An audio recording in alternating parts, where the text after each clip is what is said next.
The airlock door slammed shut behind Cale Arden before he even had time to turn around. Red warning lights spun across the walls of the tiny transport bay, throwing sharp shadows over his face. He pressed both hands against the cold metal door, but it did not move. Somewhere behind that door, the ship that brought him here was already pulling away, leaving him alone in the dark heart of Station Voss 9. For a moment, he could not breathe, not because the air was gone, but because the truth of his situation hit him all at once. This was not a prison cell. This was not a court hearing. This was the end of everything he had known, dropped onto a dead station that had not heard a human voice in 11 years. An alarm chirped weakly from his suit collar. Low oxygen reserve. 22 minutes remaining in the emergency tank. Cale's heart pounded as he pushed off the wall and moved down the frozen corridor, boots crunching against a thin layer of frost that had built up on the floor over years of neglect. He needed heat. He needed air. He needed it in the next 20 minutes, or none of the rest would matter. The corridor stretched out ahead of him, lit only by the small lamp attached to his shoulder. Pipes hung loose from the ceiling, some snapped clean in half. Old warning signs, faded and peeling, still hung crookedly on the walls. This place had once been a busy outpost, filled with engineers and traders and families. Now it was a tomb of steel, and Cale was the only living thing inside it. He thought back, for just a second, to the tribunal room, the high ceiling, the rows of silent faces, the judge, a stern woman named Counselor Ada Whitfield, reading his sentence in a flat, tired voice. Cale Arden, you have been found responsible for the loss of 2 lives during the supply riot on Deck 7. The Council does not believe your intentions were without honor, but 2 people are gone, and someone must answer for that. You are hereby exiled to Station Voss 9, a station considered beyond repair, beyond rescue, and beyond hope. He had not argued. What was there to say? He had tried to protect people that night, tried to stop a fight before it spiraled out of control, and in the chaos, 2 crewmates never made it home. The Council called it manslaughter born of instinct, not intention. The public called him a killer. Cale had stopped trying to correct anyone a long time ago. Now those memories meant nothing. What mattered was the oxygen counter ticking down on his wrist display. 18 minutes. He broke into a run, his boots slamming against the frozen deck plating. The corridor forked twice, and both times he guessed based on old station blueprints he had memorized on the transport ride over. Left toward the central hub. That was where the primary environmental systems would be, if anything in this station still worked at all. A metal groan echoed from somewhere deep in the walls, like the station itself was shifting under some invisible weight. Cale froze for half a second, listening. Old stations settled and groaned all the time, he told himself. It did not mean anything was about to fail. But the sound sent a cold spike of fear through his chest anyway. 14 minutes. He reached a large circular door marked Central Hub Access. It was sealed, its control panel dark and lifeless. Cale dropped to his knees beside it, running his gloved fingers along the edge until he found the manual override hatch. His fingers were already going numb from the cold seeping through his suit. He forced the small hatch open and began cranking the wheel inside by hand, muscles burning with the effort. The door shuddered, then slowly began to slide open, metal grinding against metal in a high, painful screech. Cale squeezed through the gap the moment it was wide enough, not waiting for it to open fully. Inside, the central hub was a wide circular room, 3 stories tall, with catwalks crossing overhead and a massive control console sitting dark and silent in the center. This had once been the beating heart of Voss 9. Now it was a graveyard of dead screens and disconnected wires.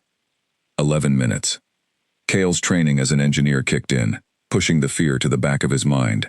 He moved to the main console and tore open the access panel beneath it, exposing a tangle of wiring. Most of it was corroded beyond saving, but near the bottom, tucked behind a cracked circuit board, he found something that made his chest tighten with hope. A battery backup line, still sealed, still intact. His hands shook as he stripped the wire ends and connected them directly to the small portable power cell in his emergency kit, the only piece of equipment the Council had allowed him to bring. It was meant for signaling distress, not restarting a station. But right now, it was the only thing between him and freezing in the dark. 9 minutes. He pressed the makeshift connection into place and held his breath. For a long, silent second, nothing happened. Then a single light on the console flickered weakly to life, followed by another and another. A low hum began to build somewhere beneath the floor, faint but growing. Emergency heating coils, still functional after over a decade of silence, groaning back into motion. Cale let out a breath he did not know he had been holding. Warm air, barely more than a whisper, began pushing through a nearby vent. It was not much, it would not save him for long, but it bought him time. 7 minutes. He needed a sealed room, something small enough for the trickle of heat to matter, something that could hold what little air pressure the station could produce. He remembered a supply closet near the hub entrance from the blueprints, small, easily sealed, close enough to reach. He half ran, half stumbled through the darkness, his shoulder lamp casting jumping shadows across the walls. He found the closet exactly where memory told him it would be, a narrow steel room, barely large enough to lie down in. He pulled the door shut behind him and sealed the manual latch with the last of his strength. 5 minutes. Cale sat with his back against the cold wall, watching the numbers on his wrist display tick down, listening to the faint hum of heat trying to fight its way into the tiny space. He did not know if it would be enough. He did not know if the air pressure inside the closet would rise fast enough before his tank ran dry. All he could do was wait, and breathe as slowly as his racing heart would allow. 3 minutes. The trickle of warm air grew slightly stronger. The tiny room's temperature display, an old analog dial mounted beside the door, began to climb, degree by degree. Cale watched it as if his life depended on every single number, because it did. 1 minute. His suit alarm let out a final, sharp warning tone.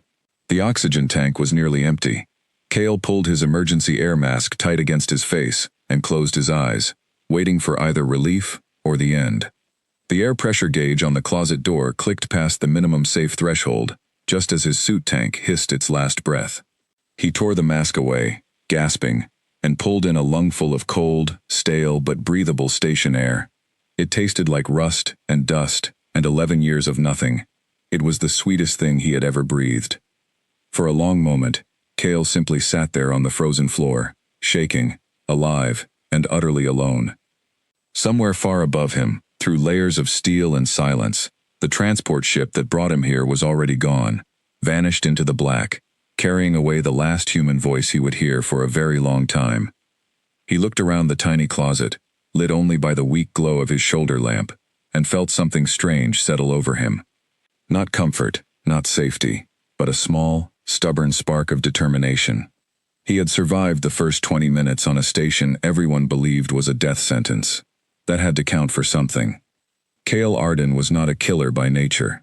He had spent his whole life building things, fixing things, keeping people safe. The council had taken his name and turned it into a warning. They had sent him here to disappear, to be forgotten, to slowly fade away in the cold dark of a broken station until there was nothing left of him at all. But as he sat there, catching his breath, staring at the faint orange glow of the heating coil finally beginning to warm the tiny room, a single thought took root in his mind and refused to let go. He was not going to disappear. He was not going to let this station win. If Voss 9 wanted to kill him slowly, it was going to have to fight him for every single breath. Cale closed his eyes, exhaustion finally catching up to him, but even as sleep pulled him under, his mind was already working. Mapping corridors, counting resources, planning his next move. The council had exiled a man to die quietly in the dark. They had no idea what he was about to build instead. Cale woke to the sound of dripping water, a slow, steady plink that echoed through the tiny closet like a countdown clock. His neck was stiff from sleeping against the metal wall, and his breath still fogged faintly in the cold air. He checked the analog dial by the door. The temperature had crept up a few more degrees overnight, but it was still barely above freezing. Survival, for now, was a matter of degrees. He knew the small pocket of warmth in this closet would not sustain him for long. The heating coil was old, weak, and drawing power from a backup cell never designed to run a station, only to send a distress signal. If he wanted more than a few days of borrowed time, he needed to find real power, real water, and real food. Voss 9 was a graveyard, but graveyards sometimes held things worth digging for. He spent that first full day mapping.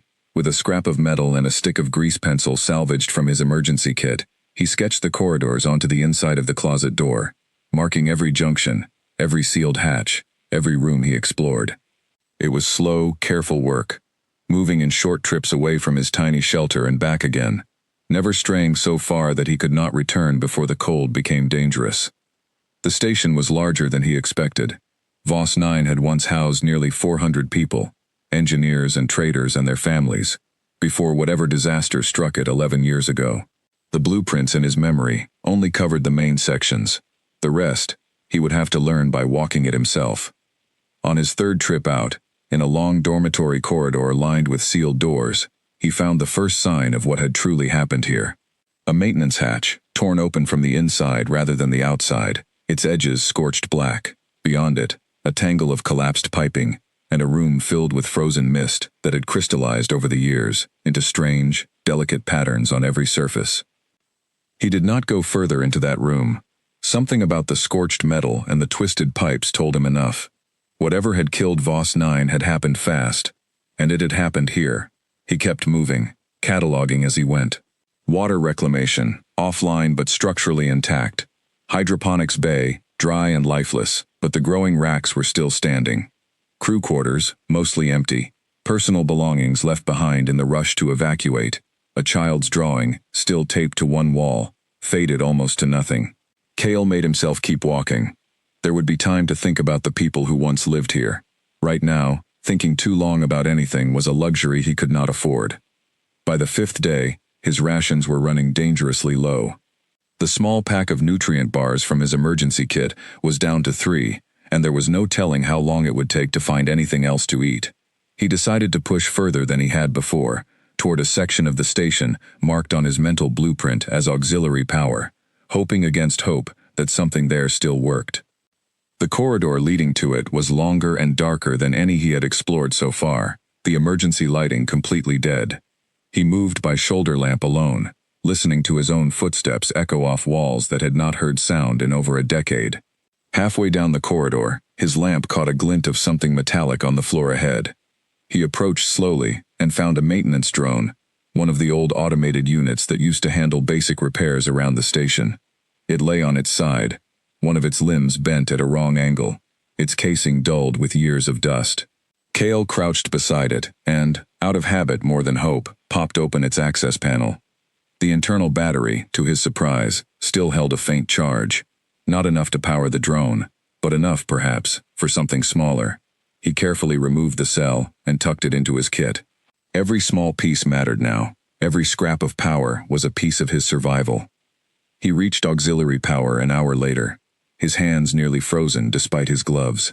The room was smaller than he expected, dominated by a squat, cylindrical structure taking up most of the far wall. A secondary reactor core, one of the smaller backup systems that stations like Voss 9 kept in case the primary reactor ever failed. The primary reactor, he now understood, must have been what exploded 11 years ago, in that scorched maintenance corridor he had refused to enter fully. This secondary core had been shut down in the emergency, sealed off, and forgotten as the station died around it. Cale approached it carefully, running his light over its surface.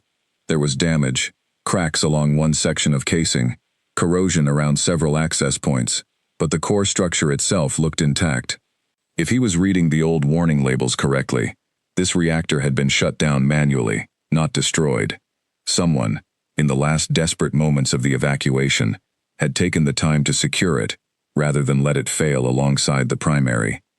That small act of care from a stranger, 11 years gone, struck something in Cale's chest. Whoever had done this had been thinking of the future, even while running for their life. They had given this station a chance to breathe again, even if they never got to see it happen. He decided, right then, that he was going to be the one to see it happen. The work was not simple. Cale spent the following days splitting his time between searching for supplies and studying the reactor's systems, piecing together its design from faded manuals he found in a nearby engineering office, their pages brittle but still readable. His engineering training from before the tribunal came back to him slowly, knowledge he had not used in months rushing back like an old friend. He learned the reactor's basic architecture. He learned which systems were merely dormant, and which were truly damaged. He learned, most importantly, that bringing it back online would require parts he did not have, parts that would need to be scavenged from elsewhere in the station. It became a strange kind of routine. Each day, Kale would leave his small shelter, now slightly larger since he had sealed off an adjoining supply room and connected it to his heating coil, and venture further into the station, searching for wiring, for circuit boards, for anything that might help bring the auxiliary reactor back to life. Each night, he would return, exhausted, and study his notes by the light of his shoulder lamp, planning the next day's search. Food remained his greatest fear. The nutrient bars ran out on the 9th day. After that, he survived on what he could find, old preserved rations in sealed containers that had somehow avoided spoiling, stale but edible. He rationed carefully, eating just enough to keep working, never enough to feel satisfied. Hunger became a constant, quiet companion, gnawing at the edges of every thought. On the 14th day, disaster nearly ended everything. Kale had been working inside a narrow maintenance shaft, trying to pull wiring from an old junction box, when the shaft's support structure, weakened by over a decade of decay, gave way beneath him without warning. He fell nearly 3 meters, landing hard on a lower deck, the impact knocking the breath from his lungs and sending a sharp pain shooting through his left leg. For several terrifying minutes, he could not move, lying in the dark, uncertain if his leg was broken, uncertain if anyone would ever know if he simply did not get up again. There was no one to call for help. There was no rescue team. There was only him, and the silence of a station that did not care whether he lived or died. He forced himself to move. Slowly, painfully, he tested his leg, discovering with relief that it was not broken, only badly bruised. He dragged himself to a nearby wall and used it to pull himself upright, gritting his teeth against the pain. It took him nearly 2 hours to limp back to his shelter that night, every step a battle against the urge to simply lie down and stop. That night, lying in the dark with his leg throbbing, Kale allowed himself, for the first time since arriving on Voss 9, to feel truly afraid, not of the cold, not of hunger, but of the simple, quiet possibility that he might die here, alone, with no one ever knowing what had happened to him, no one ever knowing that he had tried. But somewhere beneath that fear, the same stubborn spark from his first night on the station refused to go out. He thought of the unknown engineer who had sealed the reactor before fleeing for their life. He thought of the child's faded drawing still taped to a wall in the empty crew quarters. He thought of everyone who had once called this station home, and of the fact that their story did not have to end in silence. By the 16th day, limping but determined, Kale returned to the auxiliary reactor with a bag full of scavenged parts. It was not everything he needed, but it was enough to begin. He spent the next 3 days working almost without rest, stripping damaged wiring, replacing corroded components with salvaged ones, testing connections with the last of the drone battery he had found earlier. On the 19th day, with trembling hands and a heart pounding harder than it had during any moment of fear, Kale reached for the reactor's manual startup sequence and, for the first time in 11 years, initiated the restart. Nothing happened for a long, agonizing moment. Then, deep within the reactor's core, a low hum began to build, faint at first, then growing steadily stronger. A single indicator light on the console flickered from red to a weak, hopeful amber. Kale stood frozen, watching, afraid to even breathe, as the hum grew into a steady, powerful thrum, and the amber light slowly shifted toward green. A sudden, sharp alarm cut through the moment like a blade. Warning text scrolled rapidly across a nearby screen, half corrupted, but clear enough to send ice through Kale's veins. Containment stability compromised. Pressure exceeding safe threshold. Automatic shutdown, initiating in 60 seconds. Kale's heart lurched. 60 seconds. If the reactor shut down now, in an unstable state, it might damage itself beyond any hope of repair, and 11 years of dormant potential would be lost forever, along with any chance he had of surviving what remained of his exile. He had 60 seconds to save the only spark of hope this dead station had left. Kale's mind raced faster than his hands could move. 60 seconds was nothing. 60 seconds was the difference between a station that might one day live again and one that would stay dead forever. He scanned the console, eyes darting across corrupted readouts, searching for anything that resembled a manual pressure release. 45 seconds.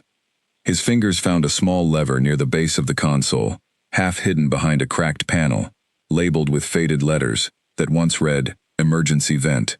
He did not know if it still worked.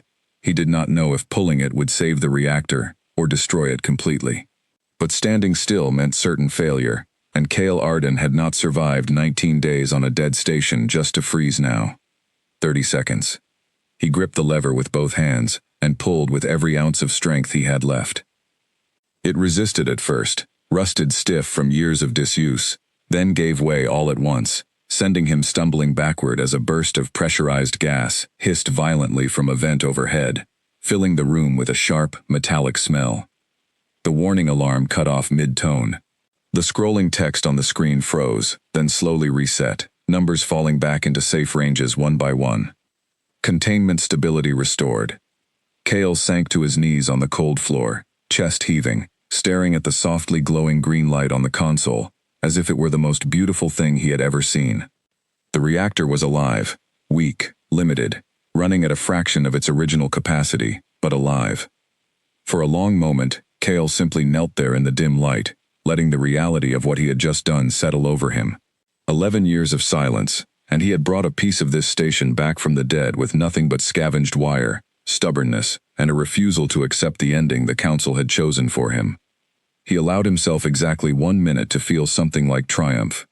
Then he got back to work, because a working reactor without a distribution system was still just a reactor, sitting quietly in a room, doing nothing for anyone. The next several weeks became a blur of relentless, exhausting labor. Cale traced the station's old power conduits from the auxiliary reactor outward, section by section, testing each junction by hand, repairing what he could, bypassing what he could not. Progress was slow, measured in single corridors reclaimed from the dark rather than entire decks. He discovered, during this work, that Voss 9 had not been entirely without defenses. In a long stretch of corridor, near what had once been the station's security office, he triggered a dormant automated turret, still functioning on residual battery power after 11 years of dormancy.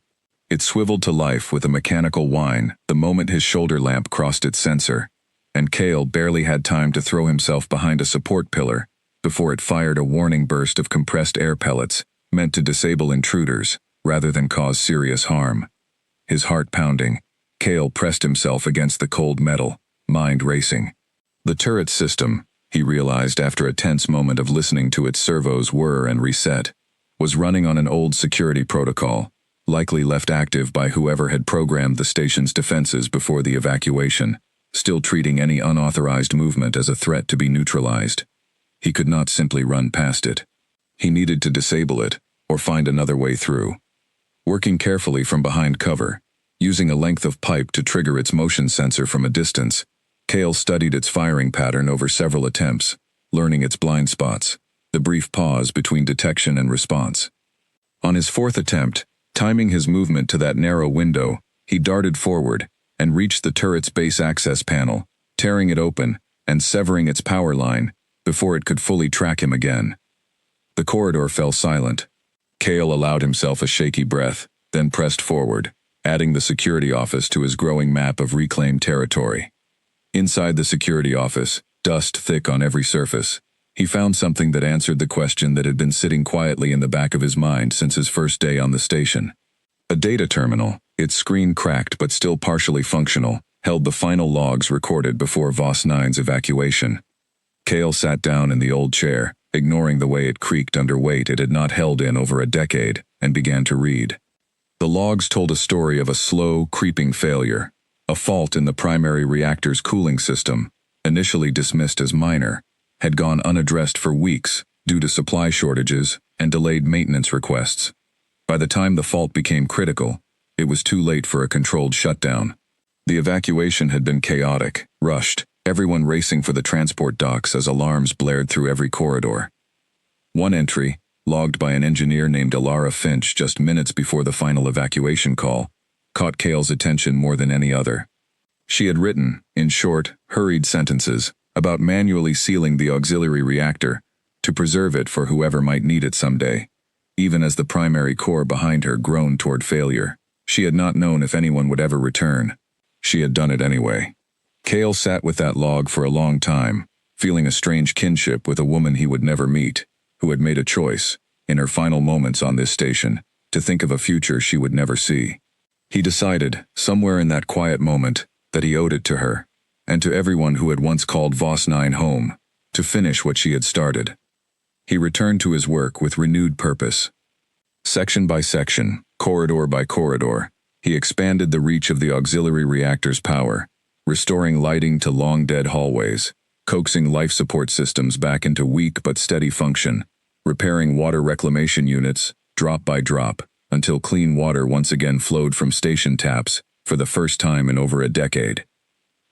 Not every victory came easily. In the 6th week, while working to restore power to the hydroponics bay, Kale made a critical error in rerouting a damaged conduit, causing a sudden electrical surge that sparked a small fire among a pile of dry insulation material.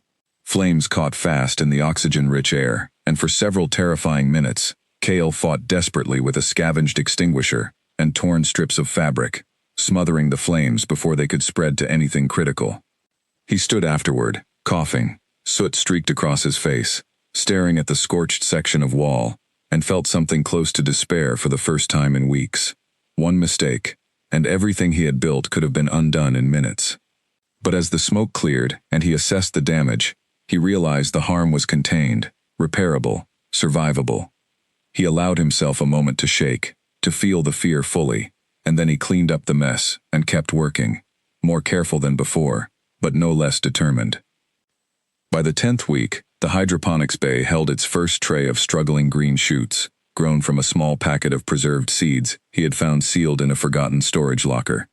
It was not much, a few dozen fragile plants in a bay meant to feed hundreds, but it was life, real and growing, in a place that had known only decay for 11 years.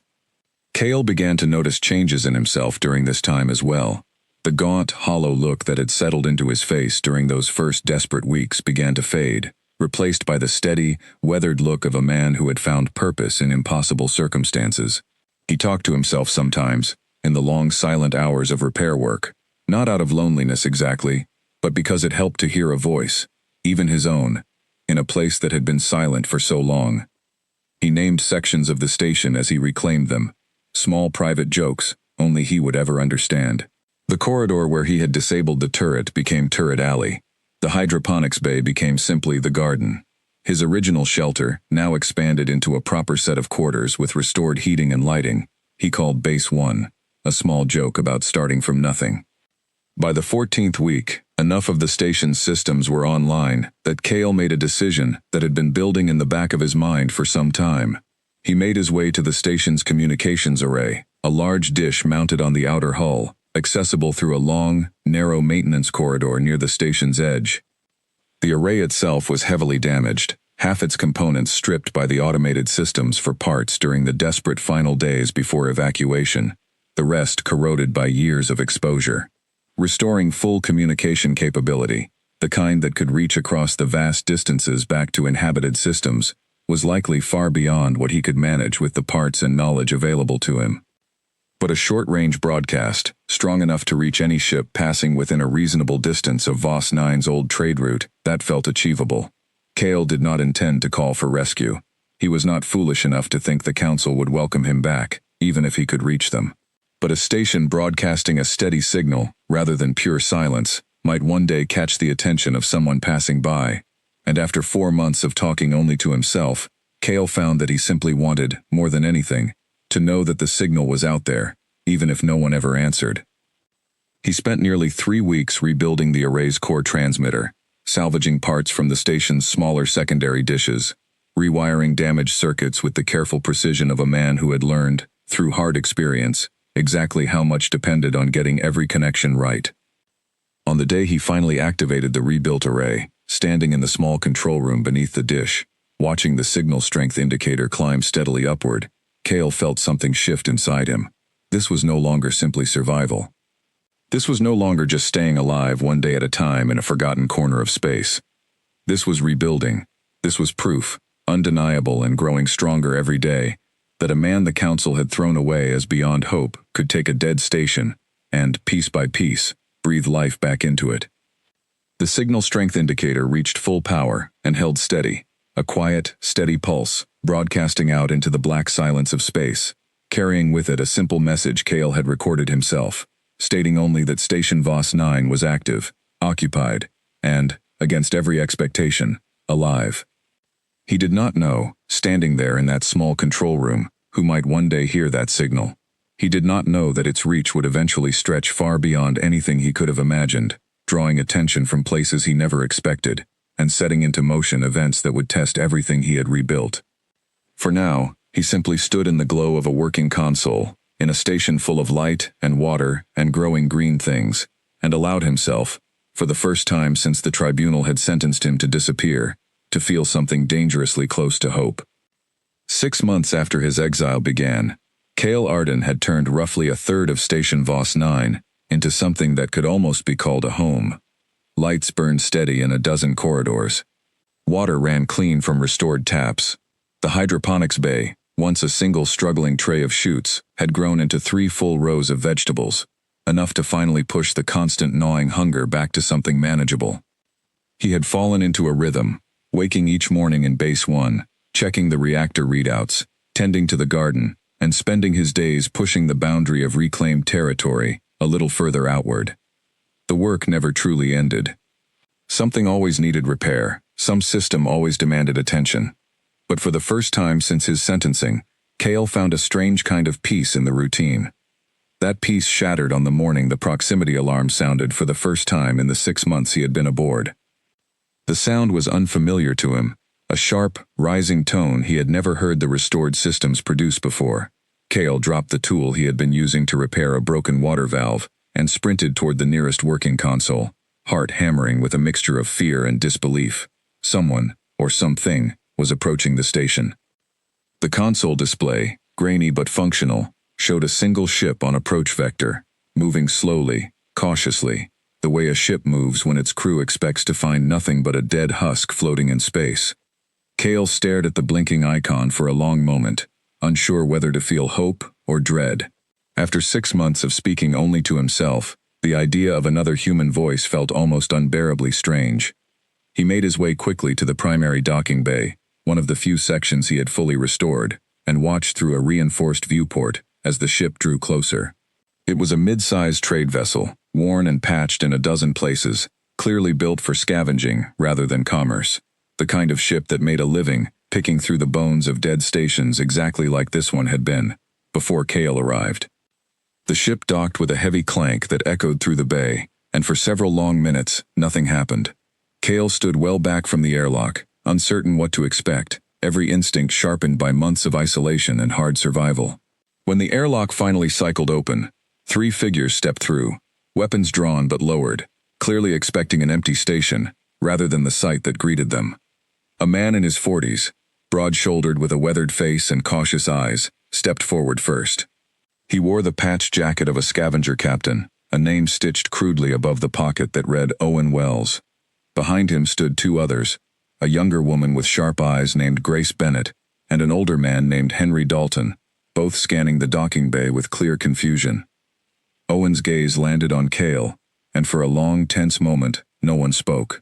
Kale raised both hands slowly, showing he carried no weapon, though the instinct to defend what he had built pulsed strong beneath his calm exterior. "This station was supposed to be dead," Owen finally said, his voice rough with disbelief. "Our charts say it's been empty for over a decade. No signal, no life support, nothing worth the trip except scrap metal. We picked up a broadcast 3 days ago," Grace added, still scanning the restored lighting fixtures overhead with open suspicion. "Figured it was some old automated system glitching back on. Didn't figure on finding a person." Kale lowered his hands slowly, choosing his words with care. "My name is Kale Arden. I've been here 6 months. I restored the auxiliary reactor, life support, water reclamation, and a small hydroponics bay. The broadcast you heard was intentional. I wanted anyone passing by to know the station wasn't empty anymore."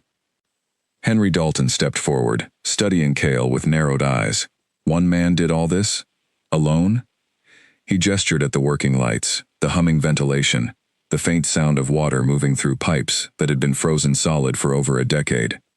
Kale nodded simply. There wasn't anyone else to do it. A heavy silence followed. broken only by the quiet hum of the docking bay's restored systems. Owen Wells studied Cale for a long moment, something calculating behind his cautious eyes, before he spoke again, his tone shifting from suspicion toward something more businesslike. "A station this size, with working power and water, that's valuable," Owen said slowly. "More valuable than we expected to find out here. Question is, what happens now that we know it's not the dead husk our charts said it was?" Cale felt his chest tighten. He understood immediately what Owen was suggesting, the unspoken possibility hanging in the air between them. A scavenger crew, discovering a working station with a single occupant, might see an opportunity rather than a person to respect. 6 months of careful, exhausting work could be taken from him in a single afternoon if these three decided that was the easier path. "I'm not looking for a fight," Cale said carefully, keeping his voice steady despite the tension coiling in his stomach. "But I've spent 6 months bringing this station back from nothing, and I'm not walking away from it now. If you're here to take it, you'll find it costs more than you're expecting." Grace's hand shifted slightly toward the weapon at her hip, and for a moment, the situation hung on a knife's edge. Cale did not move, did not reach for anything, simply held his ground, his eyes steady on Owen rather than the weapon Grace carried. He had not survived a fall through a collapsing maintenance shaft, a reactor containment crisis, and a fire that nearly consumed his hydroponics bay, just to lose everything to 3 scavengers in a docking bay. Owen raised a hand, signaling Grace to stand down, his eyes never leaving Cale's face. "There's an easier path here than fighting over scraps," Owen said slowly. "You clearly know this station better than anyone alive. You've got working systems we could use. Water, power, growing space. We've got things you probably need. Medical supplies, spare parts, actual food that isn't grown in a bay you're rationing to the edge." Cale felt a cautious flicker of relief, though he kept his expression carefully neutral. "What are you proposing?" "Trade," Owen said simply. "We bring supplies on a regular route through this sector anyway, picking through dead stations for scrap. Most of what we find isn't worth much. A working station, with someone who can maintain it and grow food, that's worth more to us as a stop along our route than as a one-time strip for parts. You let us dock, trade fair, maybe let us use some of that water and power when we pass through. And we keep this station's location quiet from anyone who might see it differently." Cale studied Owen carefully, weighing the offer against 6 months of hard-earned caution. It was not friendship being offered, not exactly. It was something closer to mutual benefit, a careful balance between two parties who each had something the other needed. After 6 months of speaking only to himself, even that felt like more than he had dared to hope for. "I can work with that," Cale said finally, extending a hand toward Owen, who, after a brief pause, took it. The trade that followed over the next several hours felt almost surreal to Cale, after months of isolation. Grace and Henry helped him carry crates of preserved food, medical supplies, and spare mechanical parts into the station's storage bay, while Cale showed them the hydroponics bay, the restored reactor room, the careful network of repairs he had built section by section, across half a year of relentless work. Grace, despite her initial suspicion, seemed genuinely fascinated by what he had accomplished, asking sharp, practical questions about his repair methods, about how he had managed to disable the old security turret, about the fire in the hydroponics bay, and how close it had come to disaster. Henry, quieter but no less curious, spent a long while examining the restored reactor core, muttering appreciative comments about the ingenuity of Cale's makeshift repairs. As the sun analog cycle of the station's restored lighting shifted toward its evening setting, Owen Wells stood with Cale near the docking bay, watching Grace and Henry finish loading the last of the trade goods onto handcarts. "You know," Owen said quietly, "most people we find on stations like this are either dead or halfway there, broken by the isolation, or too far gone to think straight. You're different. Whatever brought you out here, you didn't let it break you." Cale considered the words for a long moment before answering. "I was sent here to disappear," he said finally, "to be forgotten. I decided a long time ago I wasn't going to make that easy for anyone." Owen studied him with something like respect in his weathered eyes. "Well, whatever you did to end up here, this station's better off with you in it than it ever was empty. We'll be back through this route in about 2 months. Keep that signal running. Other ships might hear it too, and not all of them will be as reasonable as us."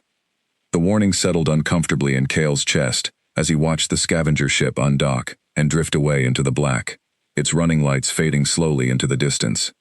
Owen's parting words lingered long after the ship had disappeared from sight, a quiet reminder that the peace he had built here, fragile and hard-won, might not go unchallenged forever. But for tonight, at least, Cale allowed himself to feel something he had not felt in 6 months of isolation. He was not entirely alone anymore. Somewhere out in the vast dark beyond Vos 9's hull, other people now knew his name, knew what he had built, and had chosen, for now, to see it as something worth protecting, rather than something worth taking. He returned to Base 1 that night, with crates of new supplies stacked carefully in the storage bay, the hydroponics lights humming steadily behind him, the reactor's low, constant thrum echoing softly through corridors that had known only silence for 11 long years before he arrived. Cale Arden, exiled as a killer, forgotten by the council that sentenced him, had built something out of nothing, on a station everyone believed was beyond saving. And as he drifted towards sleep that night, full for the first time in months, on real food, rather than careful rations, he allowed himself, cautiously, to wonder what else might still be possible. He did not yet know that Owen Wells's parting warning would prove far more prophetic than either of them expected, or that word of a mysteriously revived station would eventually travel far beyond the quiet trade routes of scavenger crews, all the way back to the very council that had sent him here to vanish. 10 months into his exile, Cale Arden had rebuilt nearly 2/3 of Station Vos 9 into something that hummed with quiet, steady life. The garden bay overflowed with rows of green, enough to trade a surplus with the scavenger crews, who now stopped by every few weeks.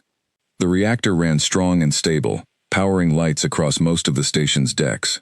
Cale had even managed to restore partial gravity to the eastern ring, a project that had taken nearly 6 exhausting weeks, but transformed the way he moved through his own home. He had grown used to visits from Owen Wells and his crew, who had become something close to allies over the months, if not quite friends. Grace Bennett had taken to bringing him small gifts on each visit, a book salvaged from some other dead outpost, a packet of seeds for a vegetable he had never grown before. Henry Dalton had helped him source parts for a project Cale had been slowly working toward for weeks, a plan to restore the station's long-range communication capability, far beyond the short-range broadcast he had managed alone. It was during one of these routine visits that Owen delivered news that made Cale's blood run cold. "Word's getting around," Owen said, his voice low as they stood in the docking bay, unloading crates of supplies, not just among scavenger crews anymore. "A trader we deal with mentioned hearing that Meridian Fleet picked up chatter about a revived station out here. Your name came up specifically." Cale's hands went still on the crate he was carrying. "How specifically?" "Specifically enough that I'd guess someone's coming to check it out themselves," Owen said grimly. "Could be rescue, could be something else. Fleet doesn't usually send ships out this far unless they think there's something worth the trip." The warning settled heavy in Cale's chest as Owen's ship departed that evening. He spent the following days working with a new, restless intensity, as if bracing himself for something he could not quite name. Part of him hoped it might be rescue, a chance at some kind of return to the life he had lost. A larger part of him feared exactly the opposite. The proximity alarm sounded again 3 weeks later, this time accompanied by a formal hailing signal, official Meridian Fleet frequency, something no scavenger crew would ever transmit. Cale's heart pounded as he made his way to the docking bay console, watching the approaching ship's identification resolve on screen. Fleet Vessel Halcyon, registered to the Meridian Council.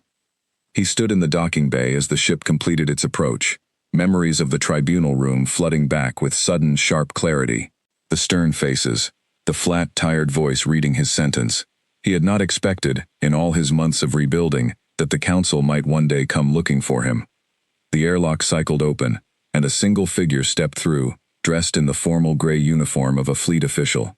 Cale recognized him immediately, though it took a moment for the name to surface through the fog of memory. Counselor Nathaniel Price, a junior member of the tribunal that had sentenced him 10 months ago, older now, around the eyes than Cale remembered. Nathaniel Price stopped a few steps into the docking bay, his gaze sweeping across the restored lighting, the humming ventilation, the clear signs of a station brought back from ruin through months of relentless labor. His expression shifted from professional composure to something closer to genuine astonishment. The reports were accurate. Nathaniel said finally, his voice quieter than Cale remembered from the tribunal. I didn't believe them until now. Voss 9 was written off as beyond salvage before you ever arrived here, and you've brought it back to this. I did what I had to do to survive, Cale said carefully, unsure yet whether to feel hope or dread at this unexpected visit. What brings the council out this far, counselor? Nathaniel's expression grew more complicated, a mixture of professional duty and something that looked almost like reluctant admiration. Word reached the council of a revived station broadcasting from this sector. Given your sentence and location, the connection wasn't difficult to make. There's been considerable debate among the council about what your survival, and this achievement, actually means for your case. Cale felt his chest tighten. What kind of debate? Some believe your exile should be considered served, given the extraordinary circumstances, Nathaniel said. Rebuilding a station believed beyond salvage, alone, without support, over the course of 10 months. That speaks to a character far removed from the man convicted at your tribunal. Others believe the terms of your sentence were clear, and that returning you to society, regardless of what you've accomplished here, would set a dangerous precedent. And what do you believe? Cale asked quietly. Before Nathaniel could answer, a new alarm cut through the docking bay, sharp and urgent, different from the proximity warning that had announced the fleet vessel's arrival. Cale's stomach dropped as he recognized the tone. Hull breach detection, somewhere on the station's outer perimeter. He moved immediately to the nearest console, Nathaniel following close behind, both their earlier conversation forgotten in the sudden rush of crisis. The display showed a breach forming near the eastern docking ring, the very section where Cale had spent 6 exhausting weeks restoring partial gravity. That's not structural failure, Cale said, studying the readout with rising alarm. That's an external force. Someone's cutting through the hull. A second console flickered to life with an incoming transmission, rough and unencrypted, clearly not from Fleet or from Owen's crew. A voice crackled through, cold and businesslike. Attention station occupants. We've tracked your signal for weeks. Working reactor, water reclamation, growing bay. That's valuable salvage sitting undefended out here. Stand down and this goes easy. Resist, and we take it anyway, just messier. Cale's blood ran cold. This was exactly the danger Owen had warned him about months ago, a crew far less reasonable than the one that had chosen trade over conflict. And now, with a fleet vessel docked and a counselor standing in his docking bay, the stakes had somehow grown even higher. Nathaniel's hand moved instinctively toward the weapon at his hip, his earlier composure replaced by sharp, focused alertness. How many hostiles, and what are we working with for defense? Cale's mind raced, cataloging every system he had rebuilt over the past 10 months, searching desperately for anything that might help.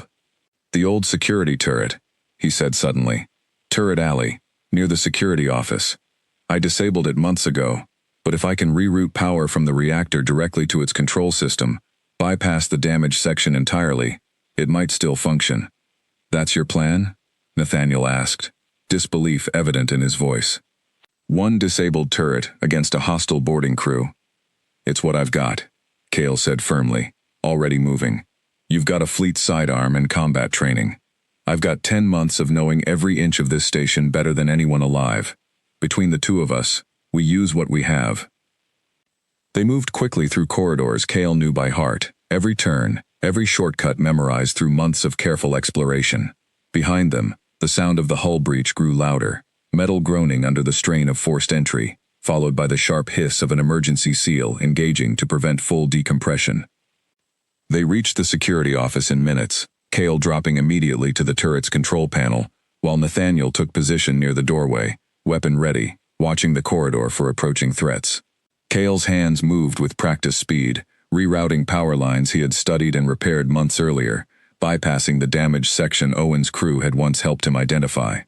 The turret flickered to life with a mechanical whine, its sensors sweeping the corridor with renewed purpose. Cale allowed himself a brief, tense breath of relief before the sound of approaching footsteps echoed from further down the corridor, heavy and deliberate, boarding crew moving with the confidence of people who expected no real resistance. 3 figures rounded the corner, weapons raised, clearly expecting to find nothing but a lone survivor. The turret activated instantly, firing a warning burst that sent them scrambling for cover, shouts of alarm echoing off the metal walls. Nathaniel moved from his position, using the moment of confusion to close the distance, his training evident in every controlled movement as he disarmed the nearest boarder with practiced efficiency. The fight that followed was brief but tense, Kale directing the turret's limited firing arcs while Nathaniel handled the close-quarters engagement, the two of them working with unexpected coordination despite having met barely an hour earlier. Within minutes, the boarding crew, outmatched and clearly unprepared for organized resistance, retreated back through the breach they had cut, their transmission crackling one final time, with a bitter promise that this wasn't over, before falling silent as their ship disengaged and fled into the black. Kale sank against the security office wall afterward, adrenaline slowly draining from his system, leaving exhaustion in its place. Nathaniel stood nearby, catching his own breath, studying Kale with an expression that had shifted entirely from the cautious professionalism he had worn upon arrival.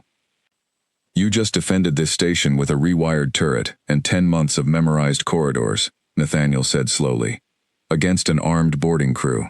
That's not the profile of a man the council should be debating whether to punish further." Kale managed a tired, humorless smile.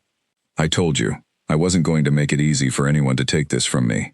They spent the following hours sealing the breach and assessing the damage, working alongside each other with the easy efficiency of people who had just survived something dangerous together. As the immediate crisis faded, the larger question Nathaniel had raised earlier settled back over the docking bay, heavier now than before. "The council's debate about your case will continue, regardless of what happened here today," Nathaniel said finally, as they stood once more near the docked fleet vessel. "But I'll be filing a full report on what I witnessed. A man capable of this, rebuilding a dead station alone, and then defending it against armed hostiles. That's not someone the council should keep treating as a threat to be hidden away." "What happens now?" Kale asked, uncertain whether he truly wanted the answer. "That depends on you as much as the council," Nathaniel said. "I can offer you passage back, a chance to argue your case in person, a possibility, however uncertain, of your exile being reconsidered. Or you can stay here, continue what you've built, and let the station itself stand as your answer to anyone who still doubts what you're capable of." Kale looked around the docking bay, at the steady glow of restored lighting, at the distant hum of the reactor he had brought back from 11 years of silence, at the garden bay growing quietly just beyond these walls, filled with life he had coaxed from nothing. 10 months ago, he had been a man sentenced to disappear, exiled to a station everyone believed was beyond saving. He was not that man anymore.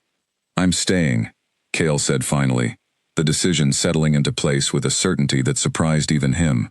This station needed someone to believe it could live again. "I'm not walking away from that now, whatever the council decides about my case." Nathaniel studied him for a long moment, then nodded slowly, something like respect settling into his expression. "I'll make sure your choice, and everything you've built here, is part of the record.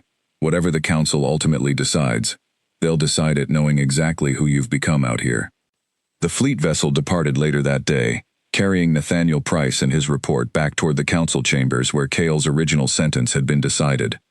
Kale watched it go from the docking bay viewport, uncertain what the coming months would bring, uncertain whether the council would ever truly reconsider his case.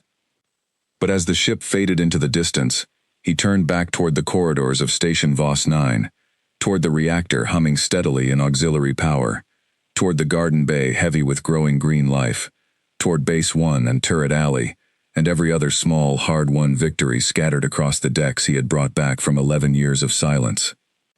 In the months that followed, word of Voss 9's revival continued to spread, carried by traders and scavengers alike, until the station became something of a quiet legend along the old trade routes, a place where a man exiled as a killer had instead built something worth protecting. Ships began stopping more regularly, drawn by the promise of fresh water, growing food, and a safe harbor in an otherwise empty stretch of space. Kale never received a formal pardon from the council, though word eventually reached him, carried by Owen Wells on one of his regular visits, that his case remained under continued review, the debate Nathaniel had described still unresolved among the council's chambers. Kale found, somewhat to his own surprise, that it no longer mattered as much as it once might have. He had been sent to Voss 9 to disappear, to fade quietly into the dark, until there was nothing left of him worth remembering. Instead, He had built something that refused to be forgotten, a station brought back from certain death by nothing more than stubborn will and steady hands, standing now as proof that even the ending someone else chooses for you does not have to be the ending you accept. Cale Arden remained on Voss 9, tending his garden, maintaining his reactor, welcoming traders who now knew his name not as a warning, but as a promise that even in the darkest, most forgotten corners of space, something worth building could still take root and grow.